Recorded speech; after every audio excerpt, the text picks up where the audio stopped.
recognize the gentleman from Texas, the former U.S. Attorney, Mr. Ratcliffe. Thank you, Mr. Chairman. Mr. Steinle, as the father of 2 daughters, I can't begin to comprehend the grief that you've endured over the last 3 weeks, and I'd like to join all of my colleagues, or many of them, in expressing my deepest condolences to you and to your entire family. Can I ask you whether in the last 3 weeks President Obama has expressed his condolences to you? I didn't hear the question. Yeah, can I ask you if in the last 3 weeks President Obama has expressed his condolences to you or your family? Well, I'm very sorry to hear that. When there have been other very public deaths in this country, like Michael Brown and Trayvon Martin and Freddie Gray, the President has expressed his condolences to the family. I would have expected him to do that here. He did more than express his condolences in those cases. He had a lot to say about those circumstances, I think because they tied into policies that he cared about, like gun control and alleged police profiling. And yet, when one of his policies with respect to immigration enforcement is at the root of a problem here that we're all discussing today, we don't hear anything from him, and you didn't hear anything from him. And about the kindest thing I can say about that is that's incredibly disheartening and troubling to me. Because I very much believe that that the loss that you have experienced is unacceptable, if for no other reason that it was entirely preventable had the immigration laws in our country been enforced. And this administration has frankly refused to uphold the law, and its inaction has emboldened cities across the country like San Francisco to ignore and in some cases actually obstruct enforcement of our immigration laws. And we all know that the status quo isn't working, and since the administration isn't going to apparently do anything about that, Congress has to step in and act. And today the House is expected to vote on a bill that would deny certain federal funds to sanctuary cities.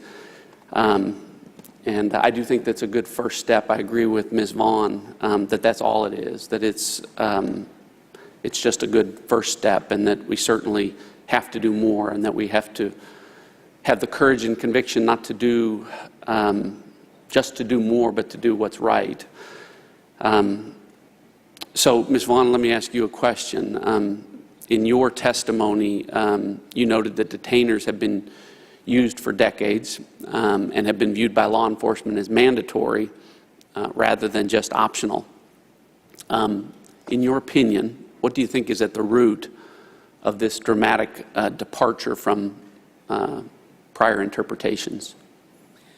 I believe that this whole series of events of more and more jurisdictions becoming sanctuaries was set off by the policy change at ICE to suddenly declare that detainers were optional in this letter that Mr. King referred to from Dan Ragsdale, to just suddenly declare that they were optional, not mandatory, with no legal foundation whatsoever that, to my knowledge, has ever been made public as to what legal reasoning they had for changing that policy.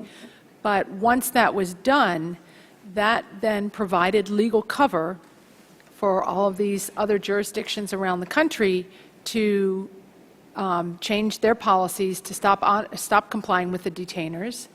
And it also provided an opening for groups like the ACLU to threaten litigation against those sheriffs who are complying with detainers. And I think that's why it's very important that that language such as that in the Davis-Oliver Act be included in any effort to address the sanctuaries, to protect those law enforcement agencies that are doing the right thing and complying with all detainers all the time, so that they aren't going to be held responsible, knowing that ICE's policy nowadays is not to assist them in litigation, even if it's ICE's mistake. We have to give them cover and protection and qualified immunity to do the right thing in these cases in complying with detainers.